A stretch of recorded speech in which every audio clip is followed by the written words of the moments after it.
Hey, good morning, everybody. Welcome to Talking Niagara. And you see, the seat beside me is empty. Dave's late as ever. Managed to get into his computer and shout across there, "Hey, Dave, wake up!" And you see, he still hasn't arrived. I'll try that again, shall I? "Hey, Dave, wake up!" You see, still fast asleep. They've got uh, Dave's office there. So, good morning, everybody. And today,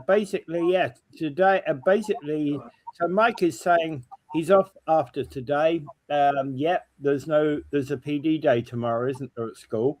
So no school this Friday. There we go. I suppose that's good for students. There he is, finally awake. Finally awake. So I tapped into your computer and I shouted at you, "Dave, wake up!" So did you get it? Yeah, I heard you.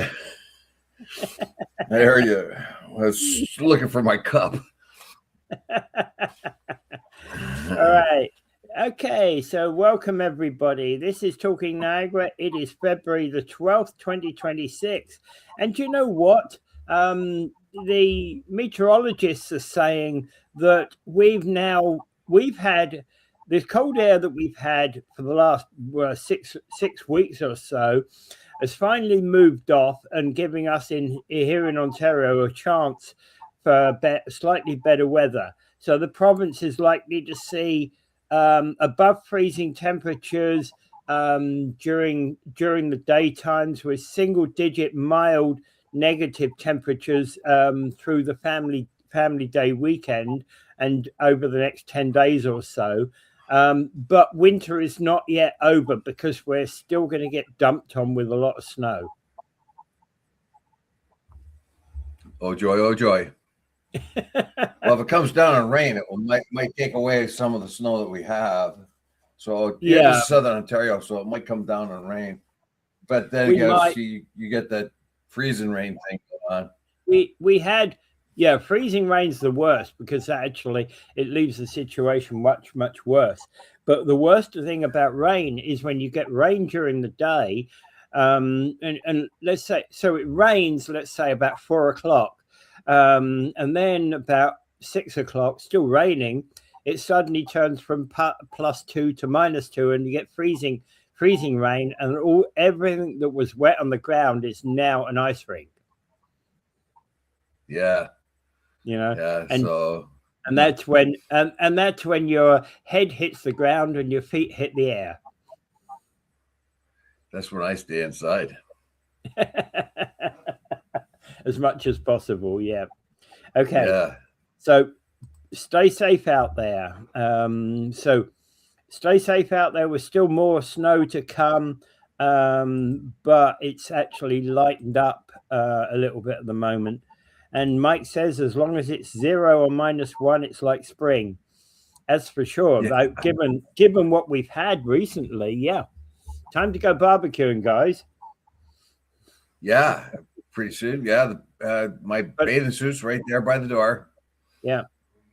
There we go.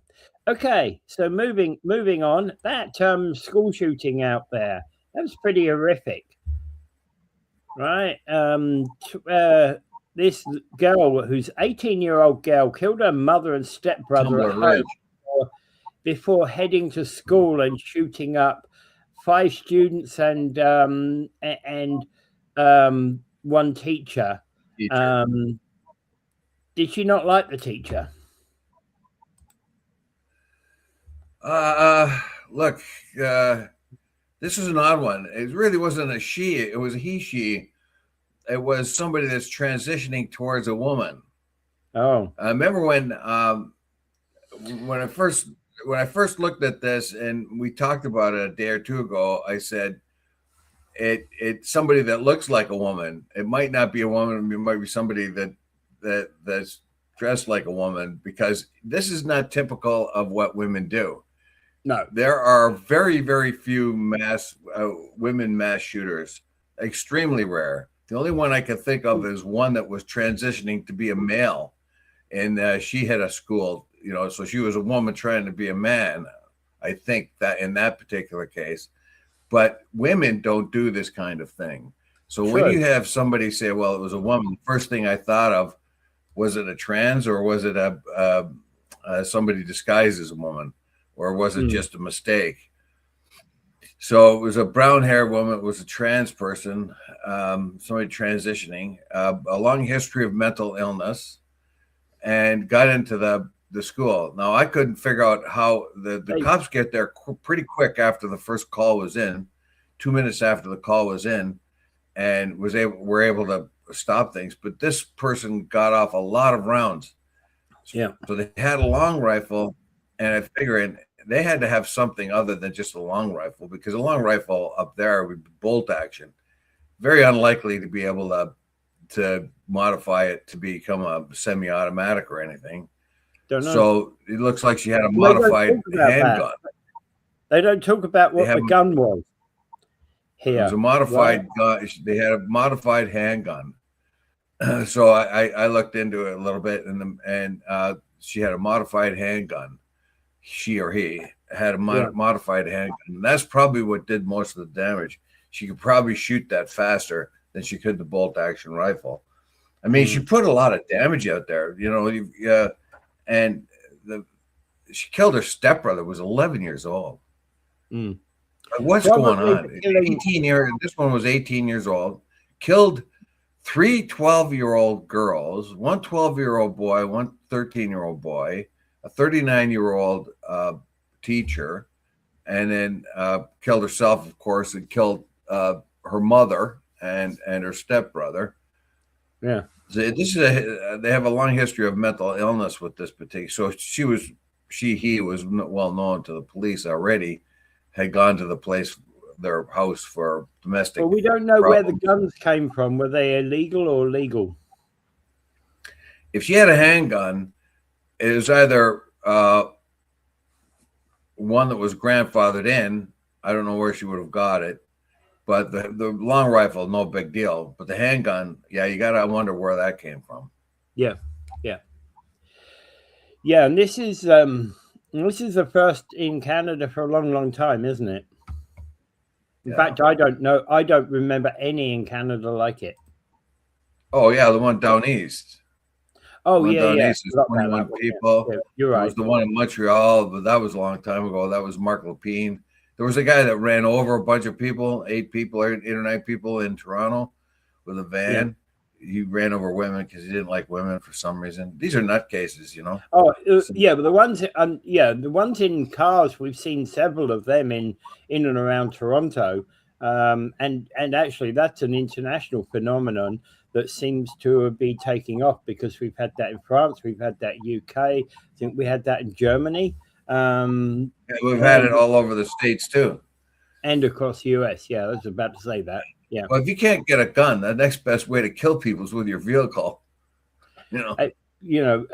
Unfortunately, it's too easy, particularly in this current weather, to kill somebody with a vehicle when you're not meaning to, let alone when you intend it.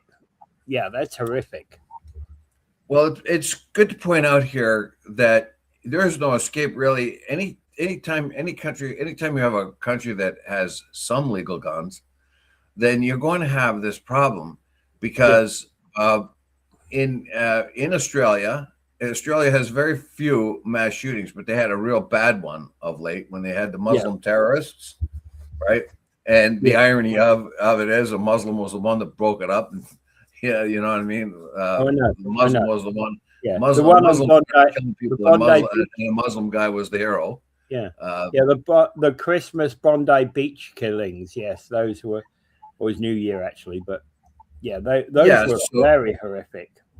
Yeah, and Australia was put out there when you had a whole rash of them in the United States. Everybody said, "Well, look at Australia; they stopped their mass shootings by putting strong gun controls." Well, yeah, they have very few of them, but they still have them. Yeah. And Canada too has much less of them. But in Canada, we're going to get more of them because we can get a lot of illegal guns from the States. We found that out with the guy out east who killed 20 people. Or 20 people. That he had some of his arsenal were illegals from the illegal guns from the United States. So it's easy here to get illegal guns. Generally speaking, even though I see that, you see that immigration officers generally are on the lookout for things like weapons. In all honesty, it would be so easy to smuggle weapons, because how many times do they look in back seats or in trunks? They rarely do. Well, we know that some years ago there was a neighborhood dispute in a townhouse complex, and a young man walked across into the United States, bought an illegal handgun, came back, and shot the guy that he had to dispute with right here in Niagara Falls. That's all he had to do. He's walk. I don't even know if it was illegal, but he bought a gun in the States and a handgun, and came back and then shot the guy. That he had a problem. No, he went to just a normal store in the US and bought a legal handgun. Do you remember that case? Was it legal? I don't even think you can do that. You were talking about. Not even then. Yeah, you were talking about that as a while back. This was a long time ago, though. Yeah.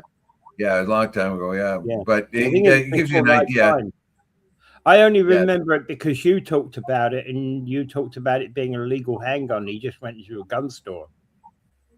I'm not even sure right now if I got that right, but I know the part that was right was he went over there, got the handgun, and came back. Whether he got it illegally or illegally, I'm not sure at this point. But he came back, and when he confronted that guy again, this time he had a gun. Mm-hmm. Then I should bring that up again, but another time. But the fact of the matter is, the guns are easy to get in the States. Yeah, they try pretty hard, but they have the Second Amendment, which means you can have a gun. And we find what kind of problems have the Republicans demand that you have Second Amendment all over the place, and that you carry guns everywhere. And then if you carry guns everywhere, everyone's going to be more safe. But then when you carry guns to a demonstration, then all of a sudden you're a terrorist and you shouldn't have a gun. Yeah. Yeah, I know. Anytime, any other time, carry a gun because it makes America safe again. Yeah. All right. This is not legal. 72-hour waiting time. Yeah. Okay. Yeah. Couldn't have been legal. I don't know what it's like at different points in the States. They try to close up all the little gaps, all the little loopholes where you could go and buy a gun. They had the gun markets in Florida where you could just walk in, buy them. These were the temporary ones where they put up a big tent and they'd have a big gun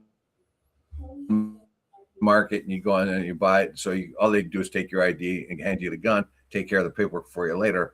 Well, that doesn't work anymore. I don't think they can do that anymore. They have to have proper. No, but a few years ago, you used to be able to do that until about 20 years ago, didn't you? Yeah, and the guy that shot up the school in Parkland School in Florida, he was a kid. He just walked right. The first story, walked in to get a gun. I think it was a AR-15 that he used. That he killed 17 kids, right? So he walked into the first gun shop, and the gun shop owner took one look and I said, "I'm not selling you anything. There's something wrong with you." Yeah. So he made the judgment there. I'm not selling you anything. But all the guy did was go to another gun shop, and you had an anxious a salesperson anxious to make a sale. So he still sold him an AR-15 with a bunch of ammo, and he goes to Parkland School and shoots up, kills 17 kids. Yeah. All right, moving on. Trump still mouthing off over the Gordie Howe Bridge. Right. Hey, I had this thought about this one, by the way. Oh, actually, before we get on to this one, do you know what the most dangerous weapon in the world is? unhinged human being? Well, that's always the case, but the most dangerous weapon in the world is one of these: a cell phone with a camera that is linked to the internet, right? I saw this image yesterday, and it wasn't necessarily about yesterday. Whole load of people in Minnesota, so this is probably a couple of weeks back, decided they wanted to block. They happened to be there when ICE was pulling into a gas station. And they decided probably about 24 of them decided they were stopping ICE from refueling their SUV. And they basically just, with their cameras, they just stood there taking pictures of the ICE agents who are fully armed and pointing their weapons at them. And eventually the ICE agents just lower their weapons and walk away, walk off and drive off. Why the hell did they pull the guns out? Yeah. Well, that was like, you think the first thing you might, if you're a little bit, if you're like, you see all these demonstrators and you might feel, well, of course you're going to feel intimidated. But if I felt intimidated, the first thing I'd be looking for is my pepper spray, basically, to keep them away. With these guys, right away, that's the American attitude. Guns, guns, guns. Get out the gun. Yeah, but I'm just saying that's how powerful this little device is. Stick it on the internet, and film and produce live.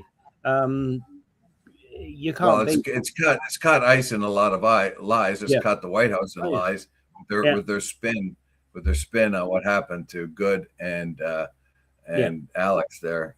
So Petty. So they it's caught them out in their lies and their spins, and they make them. These cameras are making them look foolish.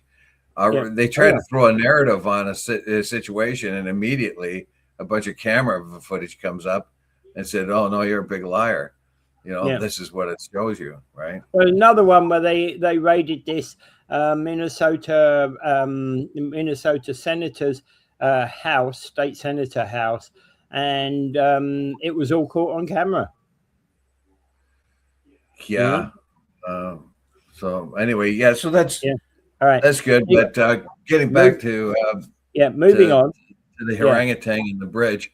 Well, you know what? I've got a way they need to appease him. It's like on the Michigan side, they temporarily create the Donald J. Trump Plaza, which is the entranceway to the Gordie Howe Bridge. Right now, everybody's trying to, in the States, a lot of people, particularly Republicans, but others as well, are trying to be kind to Trump. And they said, oh, somebody has misinformed you. Somebody has given you bad information. So when they are asked for their own public statement, they said, oh, no, there's nothing wrong with the Gordie Howe Bridge. The president has been misinformed. Somebody has given him bad information about the bridge. And then you get guys like Ford going up and he said, look, there's lots of, first of all, half the bridge is going to belong to Michigan. So saying you want half the bridge when half the bridge already belongs to you doesn't make any sense. To say that we own the side on the Canada owns the plaza on the Michigan side is wrong. Michigan owns it. Yeah, absolute nonsense. Yeah. The fact that there are tens of thousands of hours of American workers on the American side and Canadian side, but Canada built it, so of course there's going to be more Canadian steel. There's going to be probably more American, U.S. or Canada labor, but the union labor on the other side has to. The stuff on the U.S. side would be done with American labor. So you had American workers, American concrete, American steel. Yeah. None of that makes any sense. Yeah. And whilst there may well have been a few Canadian workers working on the American side, not many. Look, if you ever been on a construction crew, you got a flow of people going back and forth. Of course. Seriously. And for one thing, the Canadian workers wouldn't be able to go over there unless they were vetted by the U.S. anyway. And many of them. And then on the other way around too. Look, if you got this is a construction site. So once the construction starts happening, nobody cares what nationality you are. Of is course. you were on the crew. Yeah. Yeah. You were on the crew. Yeah. You know, and so the guys that are crawling up on the American side, most would be iron workers from U.S.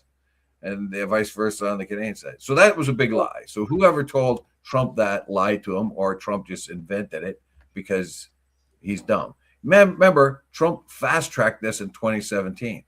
Yeah. So he approved it, gave his approval in 2017, and fast-tracked it. Yeah.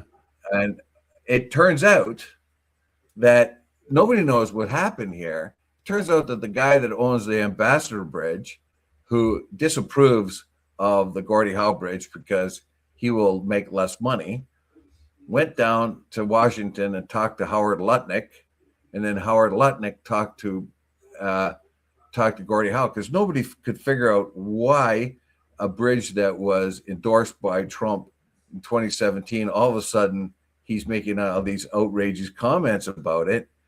And then they followed the money, kind of. It was the owner of the Ambassador Bridge, Mahmoud. He went there and he kind of got in the ear of Lutnick, and then Lutnick got in the ear of the president and made the president look like a complete fool. Yeah. He's even got his spokesperson Levitt out there demanding half the bridge. Yeah. Well, yeah. What are you talking about? We already have half of it. Yeah. It's ridiculous anyway, you know. I think the thing is that it's a bridge that is opening with the name of Gordie Howe and not with the name of Donald J. Trump.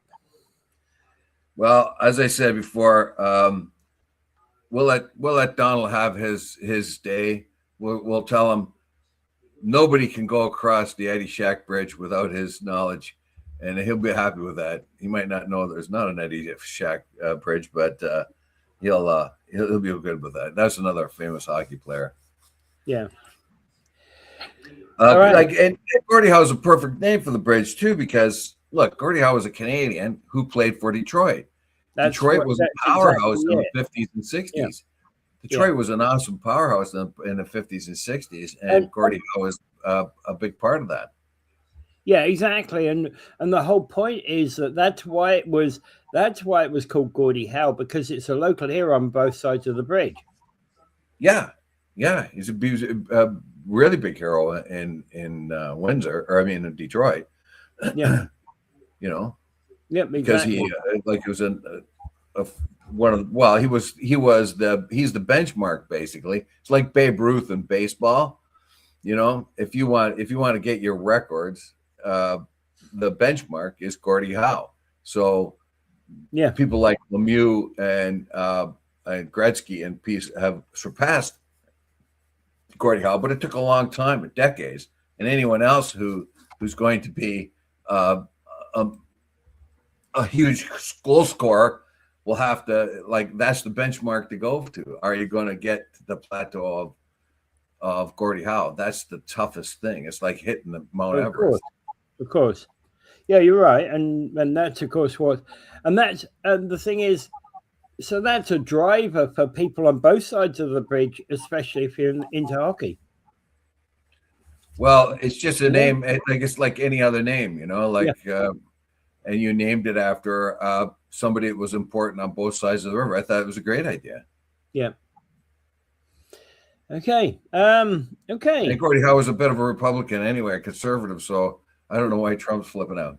Yeah. Okay. Fair. All right. Okay. So lifting stones on this lighthouse in Alexandria, which has been identified for quite some time, but it's rubble. It's basically rubble in the Mediterranean that they've now decided they're going to lift out. They're going to reconstruct this lighthouse.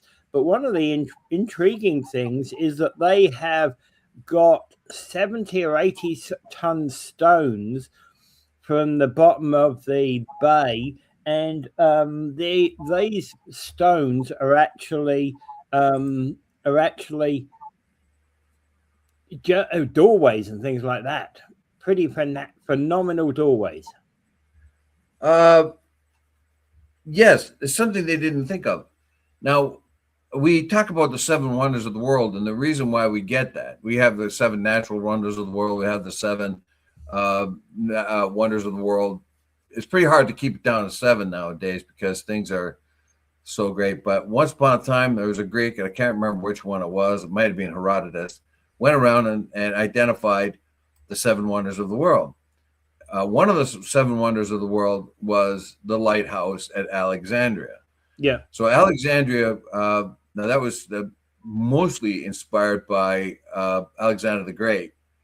Made sure that Alexandria became the major port in Australia, in Egypt, very important, very quickly, and Alexandria became a very important port. But it had tricky shoals and stuff like that on the outside of it, so they built this huge lighthouse for the sailors to make sure that they came in safe. And along with the only existing wonder of the world that still exists back from those days is the pyramids. Yeah. The pyramids. There was the temple at Ephesus. There was the Colossus of Rhodes. There was I forget. All of hanging garden of Babylon.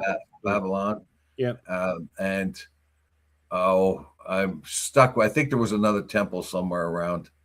But in any case, with a matter of earthquakes and disuse and stuff, and pillaging of building material, the lighthouses come down, and particularly with the earthquakes. Now they know the stuff is down there, and they've dug it up and try to bring it up and trying to figure out what it is. And by doing so, they found out things about the lighthouse at Alexandria that they didn't know of before. Yeah, and it's just a very interesting piece for anyone that's into archaeology. Some of the most intriguing pieces are as I said, 70 or 80 ton stone pieces that are part of an intriguing, long lost monumental doorway. Yes, that hadn't been mentioned in ancient texts. I don't think that was why it was a big surprise. Yeah. No, we don't know when that was put on there. We do know though that the lighthouse was important to the commerce of the time. It was a booming port, and there was a time there where, anytime there's a time of peace, there was always a big flow of merchandise. And Alexandria had, I think it was a breadbasket of the Roman Empire for a long time. I'm not quite sure. The North Africa overall is. There's Nancy. What does she say? She's on 28 degrees in Cleveland. It's going to be warmer later in the week. It's been a very long winter. The ice on Lake Erie is starting to melt, and it's getting dangerous for people who go out on the frozen lake. Already? Yeah. There we go. Oh, well. Yeah. Well, thanks for that update. So anyone who's going out to Lake Erie, I guess it's breaking up already, or it might be getting a little bit dangerous. I thought that was rather early. That's quick, isn't it? Yeah, but basically, when it's reflecting what we're having here in Ontario. The fact that the temperature is 28 degrees is only about -5 when you consider it's been down to as low as 0 degrees, hasn't it? Yeah. Anyway, so all right, well, back to the story of Alexandria. Yeah. So anyway, they have these big blocks. Now, the years ago when they had the Colossus of Rhodes, and it fell into the sea because of an earthquake. 1,500 years later, the Turks were able to go and salvage the bronze that was at the bottom of the harbor. But here, nobody bothered to go get the big blocks that were in the bottom of Alexandria's harbor. Yeah. So, but now they can do that. So I don't know what they're going to do. Are they going to try to retrieve these 70, 80 ton blocks and try to reconstruct it? Is that what it What they're says? trying to do is no. When I read through this article, what they're basically trying to do is not reconstruct. They're not going to reconstruct it from the material. They're going to create a material based upon the shape of the blocks that they're raising up. So they take the original blocks, preserve them, but they basically use that as a foundation for like molding concrete or something like that. Square the edges off, etc., because obviously erosion has played its part. Project what they actually looked like a couple of thousand years ago, and now cast these in new concrete. Yeah, it's they can build a new. They can build then a new lighthouse, styled upon the old lighthouse, as far as they can tell. So reconstruct it with new material. Yeah, they only guess what it looks like. They use other constructions that have survived, smaller ones, and then extrapolate from there to determine what the lighthouse looked like. Exactly. Because they don't know exactly. But if they bring up more and more materials, the problem is when at different times of turmoil and things like that, people then start to poach the building materials from the lighthouse. Yep. So there are things there that never be retrieved because it went off to build other things. And people found that I know. Like the Colosseum in Rome. The reason why it looks like that is people went and pillaged bricks and stones and whatever they needed to build other things, and that's why it looks like it does. Mm-hmm. So when you have ruins, when a city goes into ruins, there's a period where the poor people who are left there will now start to but use whatever materials they can from these ancient, because they're already cut. They're always cut and hewn. Well, I was watching a Time Team, which is a channel for UK architecture, archaeology thing. They were reconstructing an old palace that Queen Elizabeth, Queen Elizabeth I was known to have stayed at, and this old palace. They found that, in fact, there were 3 or 4 generations of this palace, right? Yeah, they usually are. They build on top of the other, the one previous, and they had borrowed materials from the older generation to put onto the newer palace, because they were puzzling over the fact that they had early Tudor roofing tiles alongside more later. More concrete style tiles that were built 200 years later, but they were found at the same point, so that means they collapsed off the building at the same time. Well, it depends. Like archaeology is a funny thing, but there's a lot of. Well, they concluded that they made the roofs out of a mixed material. Yeah. That when it was it'd be interesting to see what happens here.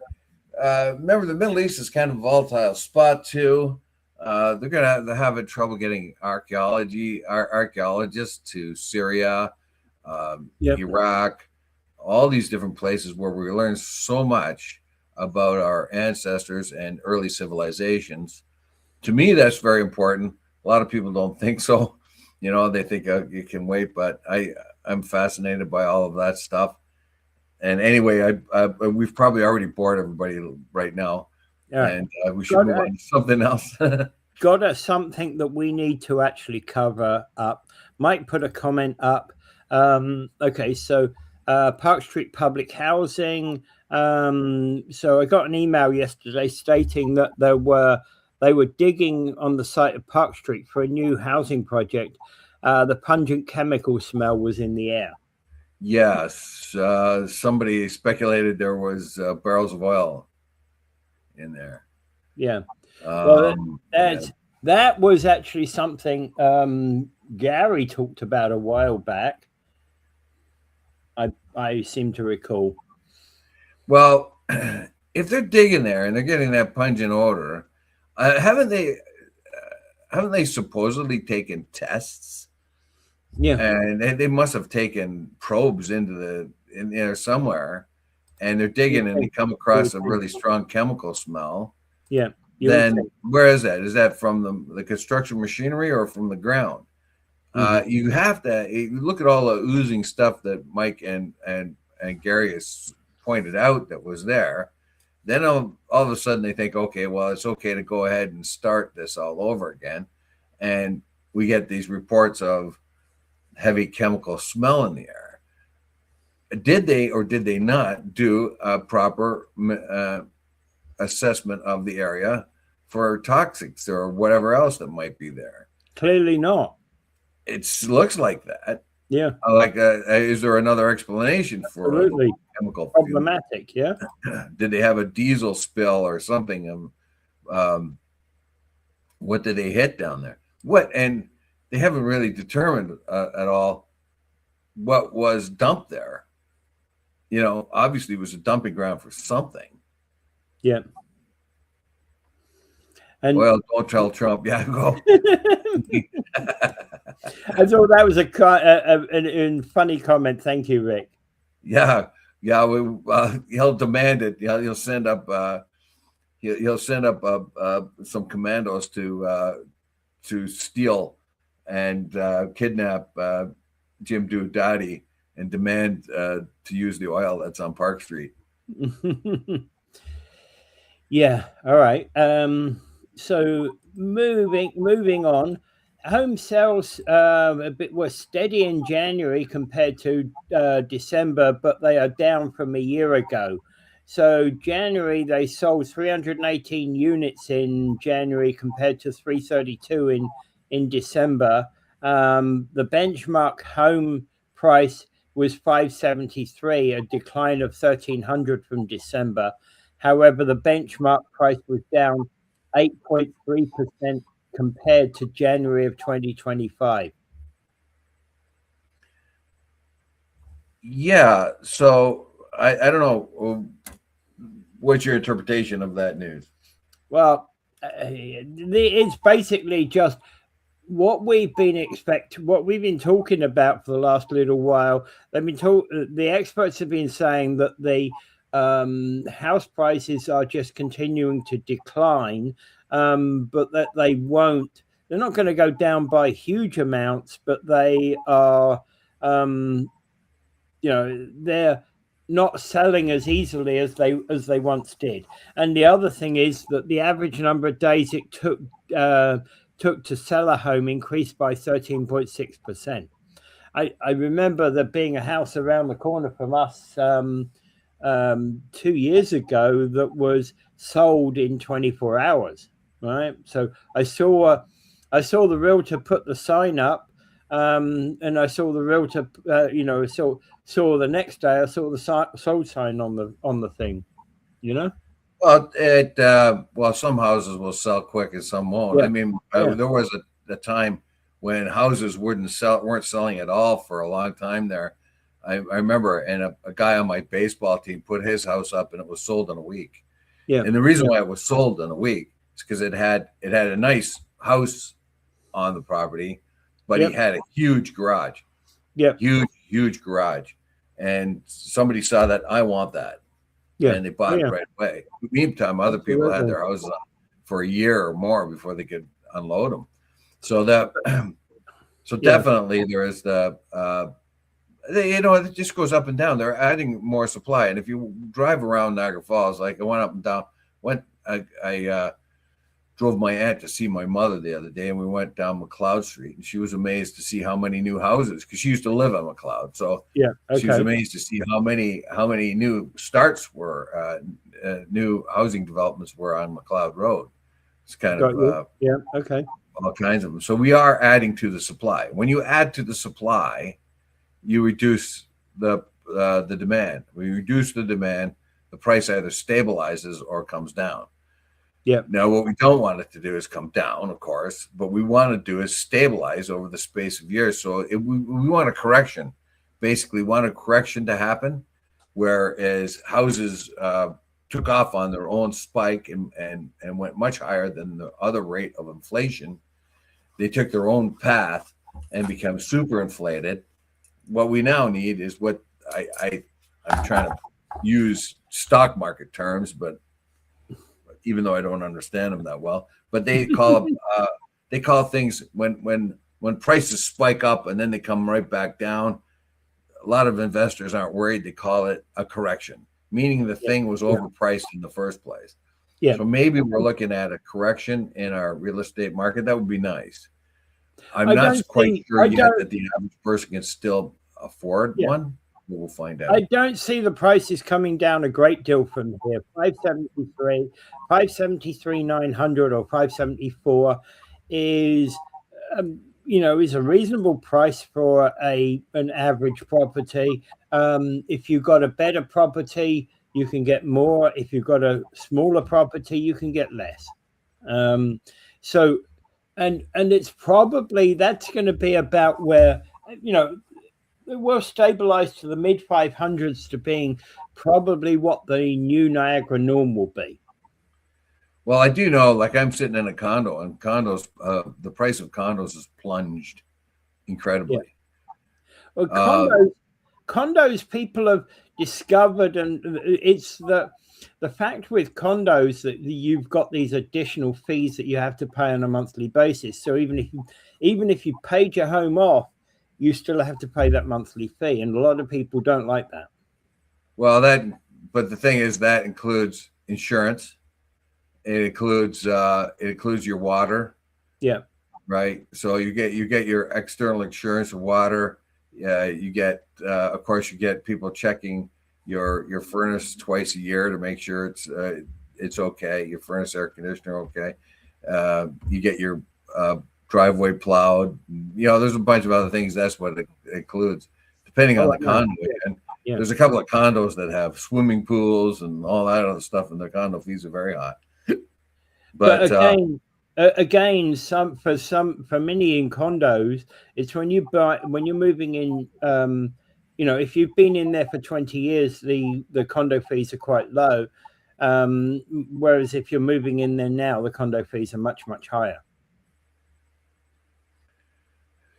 No, they're not much higher. They all go gradually up. Like if you're buying a condo that was built 30 years ago and you're paying the fees that are now, if you extrapolate from let's say it was built 30 years ago and the condo fees were X amount of dollars, and then you just go and follow the trend of ordinary COLA, basically cost of living, and you'll find that you're in the same plane. You don't suddenly go up. No, I'm not saying what might happen. I think what you might be thinking of. That's not what I'm saying. If I move into the same condo block as you, and you've been living there 30 years, you might be paying $250. I come in and I'm paying $750. No, that never happens. That never happens. You're thinking of grandfathered in housing. For instance, if somebody's paying $900 for an apartment and they leave, and that's kind of locked into a certain contract, and they leave, then they can charge you $1,200 for it. That's what you're thinking of, but not the condo fees. Condo fees are set, and it's all government and regulated and all that other stuff. So that you will never have to pay any more than I do. Okay. All right.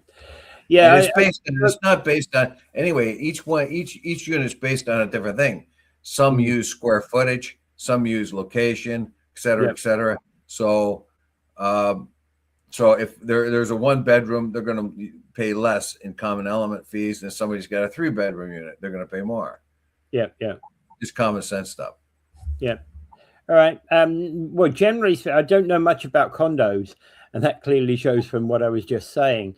But you see, so I don't know why the condo markets. To me, condos have always been. If you've got a place that's, if you've got a place that, let's say, a 3-bedroom condo versus a 3-bedroom house, I'm going to go with the house every time. Well, Yeah, there are advantages both. I had a house though. Like I had a house, a 4-bedroom house. And I was the only one that lived in it. That's why I moved into the condo. Yeah. But I would have kind of got something in between the next time, kind of maybe a townhouse with a garage and kind of a yard kind of thing, maybe. I don't know. But anyway, I got a place that's dry and warm to live, so I'm happy. Yeah. Right.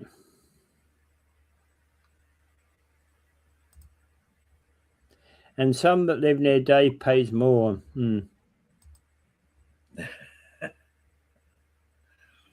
Yeah, are they just going? Dave. Where are they going to get the money from? Yeah. Well, that's part of the problem, of course, is that when condo fees go up, where are you going to get the money from? The same thing as taxes. Right now, I'm looking at my tax bill. It came from Yeah, Niagara Falls. I know. My tax bill. Yep, I get And it. so that's gone up. Yeah. Condo fees will have to go up too, depending on, we have directors and they try to keep it down, and they have a manager and they try to keep it down as much as possible. But let's face it, you're going to have to pay. Yeah. It's just like it's one of those unavoidable things. Right now, we are in a particular problem, and things haven't really improved much. I don't know when the economy will improve enough, but we see that Bob Gale there was trying pretty hard to find a little bit of relief for the average taxpayer, because of all the things that have assailed the taxpayer now: price of goods, price of housing, price of everything. But remember, Niagara is a particular, like our mean sort of our average income, like a good, like it goes from 55,000 or 58,000 to 60 something thousand, 65,000 Yeah. in there, and that's the range of the medium household or wage. And I think it's $110,000 for a combined household is the average. That's pretty low, Yeah. And and our housing market went up because there was a demand for so many when we had more people move in, and that has a plus or minus effect. Anyway, what else we got? I don't know what Yeah. else. Always more we can say about housing. Yeah. Moving on, Niagara police are warning about a phone scam that is allegedly coming from the Crown Attorney's office. And basically, what's happening is they're phoning up and telling people that their identity has been stolen. And they're giving names of people, like they're talking about the Canadian Anti-Fraud Centre, which is a real thing, and identifying themselves as Officer Sean Diaz. And the thing is about this is that actually this officer can be looked up and is a genuine officer. So they're giving real names of genuine people that are in the Crown Attorney's office or in the Canadian Anti-Fraud Centre. The problem is we are too trusting of authority. Like normally when a cop or somebody, you automatically assume that they're going to be telling you the truth about something or other. If a cop pulls you over and tells you don't go down that road, there's supposed to be an accident, so you believe them, right? Yeah. And so why wouldn't you in this? But people are trusting, and then I am really thinking of older folk basically that will be stuck with this if they don't fix it, because that's who they're really hunting for. They're hunting for people that might be a little bit naive and older folk, right? So somebody owns somebody, and you got a lonely old lady answers the phone, and somebody comes on and talks as if they're a police officer, and a little bit about a computer, and you can search these names and say, oh, you must be real. We have to be on our guard. The police don't do that. Police don't phone you. Yeah. They'll ask you to come down to the police station or something. They'll do it in a different way. And if the police would phone you, let's say the only way that Officer Diaz would phone you from the Canadian Anti-Fraud Centre is if you had instigated a fraud inquiry through the Canadian Anti-Fraud Centre yourself, and that therefore you were given Diaz as a contact for your case. You would actually have a case number. You would actually have information, and I can speak with authority about that because because I've got clients who've got ongoing active cases with the Canadian Anti-Fraud Centre.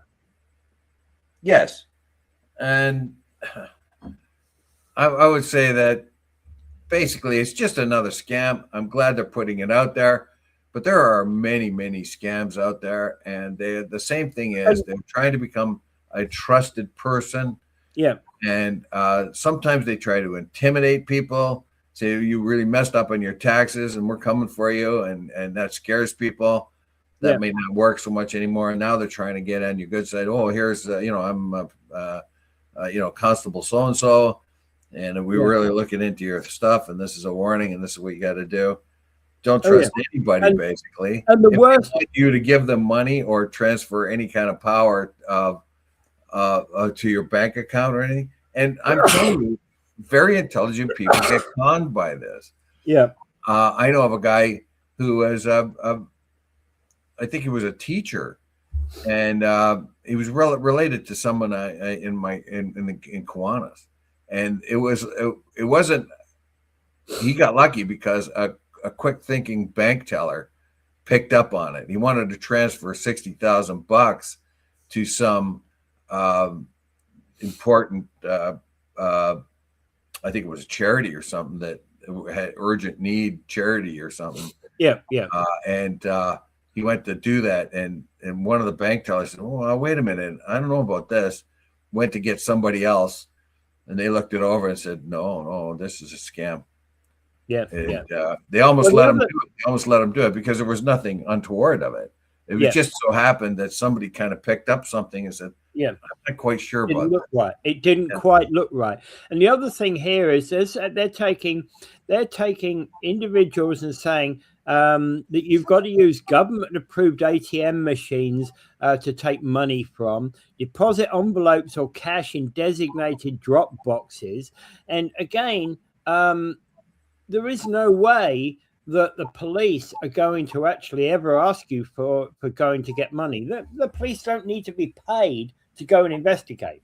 That's their job. They get paid by the government to do precisely that, to investigate. No police officer is ever going to ask you for money. Right? I can't help but reiterate that because that's so important. Right? And no they police pull you over, they might ask you for your back pot. You might not know what happens to it after that. Well, that's a different matter. That's a different matter. No fraud department's ever going to want money off you. No. So anyway, this was just another scam, and it's good that it's out there. This is just another twist or spin on a scam. Yeah. They either try to threaten you or con you. They're going to be your friend. They're going to help you, or they're going to threaten you. One or the other. They're going to threaten you by saying you haven't paid your taxes. We're coming down hard on you, and you better get them fixed right away. So they'll scare you, or they say, "Oh, look, you've got a real problem here. We got to help you out. So give us access to your bank account so we can catch the bad guy." Yeah, they're not going to want access to your bank account so they can catch the bad guy. But the problem is that you and me and most of the people here, the people you have to worry about are the older folk. Yeah. The older folk, basically speaking, if a person of authority gets on the phone with them and they want to do the right thing, don't they? Yeah. Oh, yeah. So, of course, I'll help, they think they're being asked for help, or somebody's trying to protect their interests, when somebody's just the low life is trying to scam them. Yeah. Well, there was another thing, of course. Another one of these scams was the CRA. Was a CRA person. We need your bank account details so we can look at your bank account. CRA never need to know your bank account details. They know every single bank account you've got and could probably tell you to the penny exactly what you've got in the bank right now. CRA, aka Big Brother, knows all. Yeah, exactly. They already know what you've got in your bank account. They don't need you to tell them what your bank account details are. If you're telling the CRA what your bank account details are, well, other than if you're filling out an application for payment, that's one thing on a proper, fully accredited CRA site. CRA would never ask you for your bank account details otherwise, right? Yeah.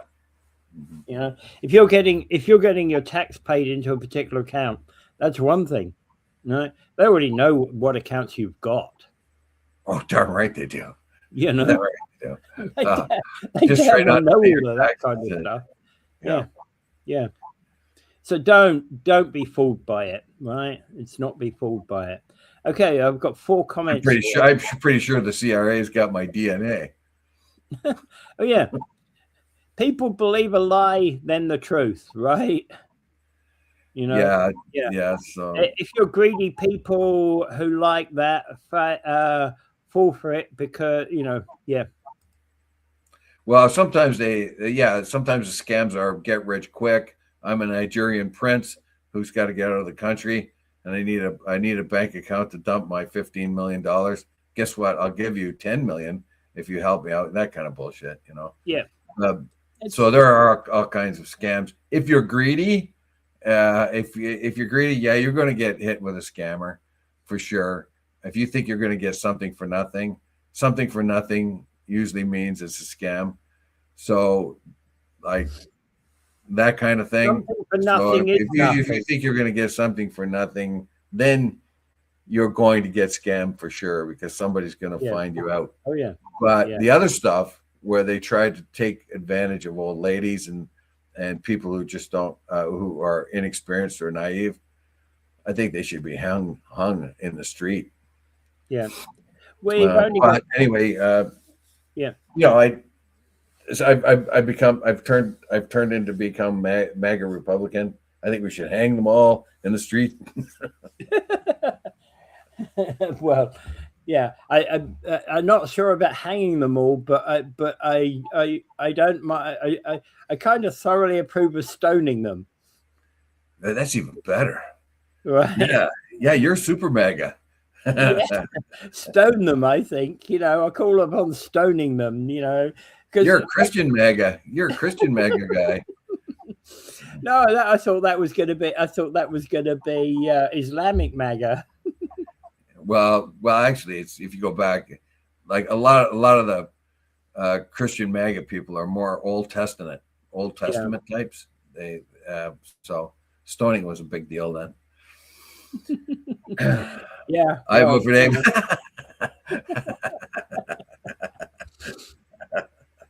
Yeah, there you go. Make stoning great again. Of course, that doesn't. Stoning great again. Yes, exactly. It doesn't come out. It can't come out MAGA. It's got to come Musga.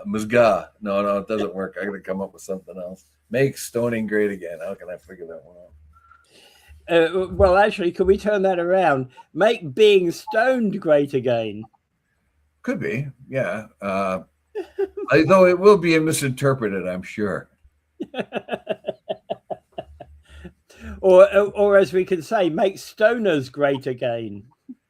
Oh, well, you've tried. Well, okay, we come out of the Old Testament now into the psychedelic era.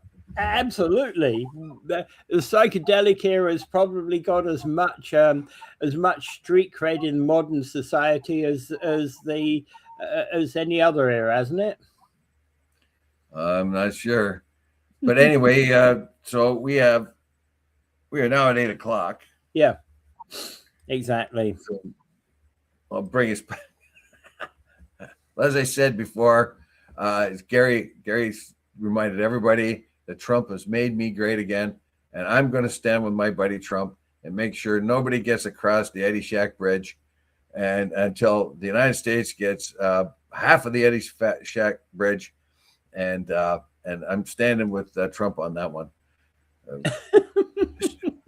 I'm going to write him a letter today. Do you realize you're getting nothing out of the Eddie Shack Bridge? And he'll go on he'll have a tantrum like he did with Gordie Howe Bridge, and him and I will be tight again. You know, okay. He's got all these other guys. He's ignoring me because he's got Ludnick. He's got Lutnick, Bassett, Miller. He's got all these sycophants, and I just can't get in. You know. Yeah. Is he going to pay you a couple of bills for it? Am I what? Is he going to pay you a couple of billion for it? I'm sure that I got some Trump cryptocurrency for it.